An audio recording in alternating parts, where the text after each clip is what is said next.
The events of the past 24 hours have been incredibly challenging for the wonderful people of the Virgin Australia Group.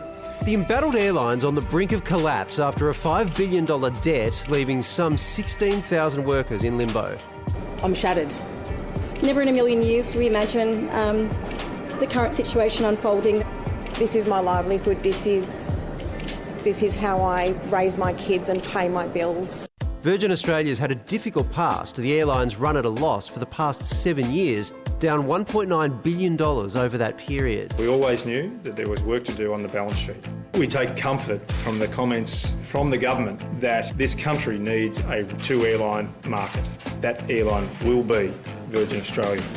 Virgin Blue took to Australian skies in August 2000, starting with just 2 planes. 20 years on, that fleet expanded to more than 130 aircraft. Virgin's been jetting travellers to 41 locations around Australia, injecting healthy competition and affordable flights. It's particularly important for those people in regional communities where Virgin is a lifeline. And this shock announcement is another blow to a tourism industry already on its knees. If Australian tourism is to thrive, then Virgin Airlines must survive. But the government's not prepared to bail Virgin out. This is not liquidation. This is not Ansett. This is not the end of the airline. The government was not going to bail out 5 large foreign shareholders with deep pockets. Those 5 foreign investors include Etihad Airways, Singapore Airlines, China's Nanshan Group, HNA, and Sir Richard Branson's Virgin Group, which still owns 10% of Virgin Australia. Richard is hurting, but he's doing everything he possibly can to help us get through this. Right now, Deloitte administrators are racing to save Virgin from financial ruin, which would leave Qantas with a monopoly on air travel. It's a last-ditch effort to save thousands more devastated workers from unemployment. These people behind me, I ain't my mates, they're my brothers and sisters. Sir, I could not do your job and I don't envy you, but please let me do mine. Don't clip our wings. Well, Finance Minister Matthias Cormann joins us now. Minister, you have the ability to end this right now by stepping in and saving the airline. Why won't you?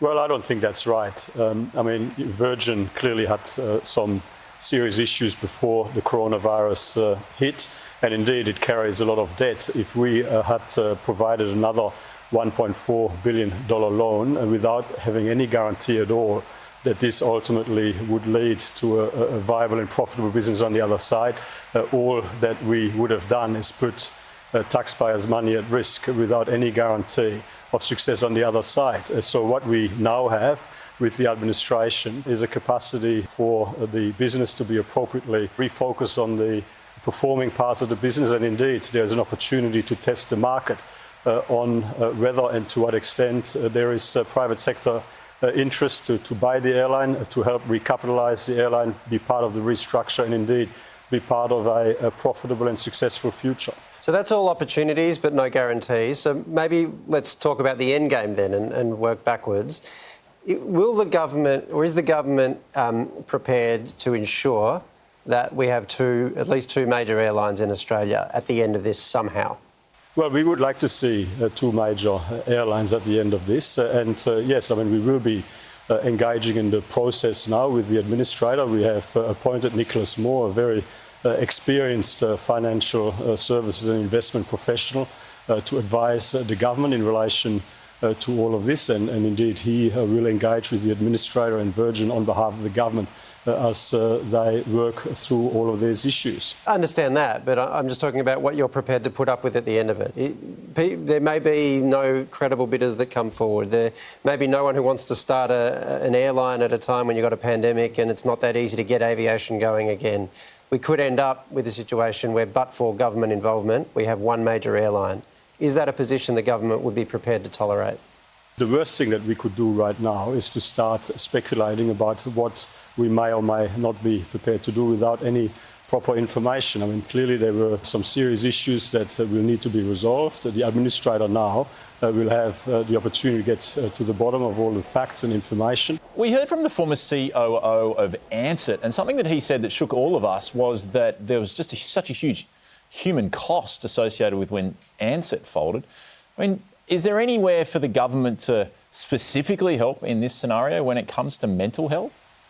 Firstly, you can't compare this situation to Ansett. I mean, we're not in a situation of liquidation. We're here in a situation of administration. And importantly, Virgin continues to be eligible in administration for the JobKeeper program. So we will continue to pay through the JobKeeper program all of the relevant wages through that wage. We will contribute to those wages through the wage subsidy. Now, we of course understand that this is an anxious time for employees, but what we would say to the employees of Virgin, this is actually the best possible opportunity to have a viable and profitable second airline in Australia on the other side of this period. And that is why we will be engaging with this process, and that is also the best opportunity for those employees to have a safe job on the other side.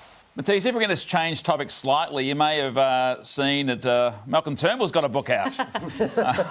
Not sure if you've caught that, but he says in the book that you told him to give in to the terrorists, and after the coup, your treachery was worst and the most harmful. He took it most personally, and this morning you said that that was Malcolm's version of history. So what's your version of that period of history? That period of history has well and truly been dissected in some great detail some years ago. We're dealing with some very serious issues right now. We're in the middle of a pandemic with serious public health and economic consequences for Australia. I'm just not going to get distracted by this. It is exactly as you've just said. Malcolm presented his version of history. It is substantially different to the events as I clearly recall them having unfolded. But all of these things, I've given extensive interviews ad nauseum about this some years ago. This is not the time, quite frankly, to be distracted by this sort of stuff. But we can walk and chew gum at the same time. We've spoken about Virgin at length. I don't think that answering this question would mean the government suddenly can't respond to the pandemic. If there's an alternative version of events, it would be good to have it on the table, surely. And I've talked about this ad nauseum some years ago, and I'm just not going to continue to go over it again and again. It's a complete distraction. I wish Malcolm well. I wish his family well. I'm not going to continue to engage with what is now some time ago, sometime in the past. All right, Mathias, we'll let you get back to it. Thanks so much for your time tonight. Always good to talk to you. Well, you tried, Pete. It was worth a crack.